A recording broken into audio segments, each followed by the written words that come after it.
నా ఆలోచన ఒకటి, అమరావతి రావాలి. ప్రతి ఒక్కరూ ఈ రాష్ట్రంలో ఎక్కడికి పోయినా మీ రాజధాని ఏదంటే నా రాజధాని నా అమరావతి అని చెప్పే పరిస్థితి రావాలి.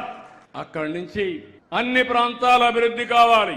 ఈరోజు నెల్లూరు జిల్లా ఉంది, ఇప్పుడు కొత్తగా వచ్చిన కందుకూరు కూడా ఉంది, కృష్ణపట్నం పోర్ట్ ఉంది, కృష్ణపట్నంలో ఇప్పటికే క్రిష్ సిటీ కూడా వచ్చింది, ఇండస్ట్రియల్ పార్క్ పనులు అవుతున్నాయి.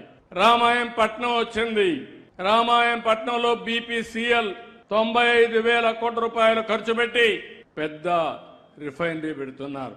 అదే సమయంలో అక్కడనే అరామ్కో కూడా వచ్చి వారితో కలిసి నెక్స్ట్ లెవెల్కి తీసుకుపోవాలని ఆలోచిస్తున్నారు. అదే మరిగా ఏదైతే ఎప్పటి నుంచో చెప్పాను ఎయిర్పోర్ట్, తప్పకుండా కావలి పక్కన ఏదైతే మన దగదర్తి ఎయిర్పోర్ట్ తొందరలోనే ప్రారంభించి వీలైనంత తొందరలో పూర్తి చేస్తాం.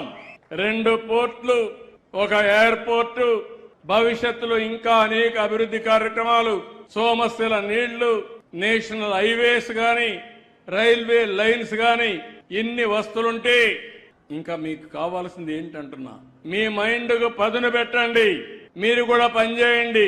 నేను ఒకటే ఆలోచిస్తున్నాను, ఈ 3 ప్రాంతాలకి, 2 జిల్లాలకి ఇది వస్తే తిరుపతి ఒక స్పిరిచువల్ సెంటర్ గా ఉంది, శ్రీ సిటీ ఇక్కడే ఉంది.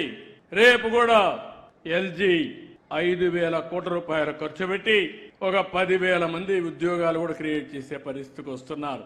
ఇప్పటికే చాలా ఇండస్ట్రీస్ వచ్చి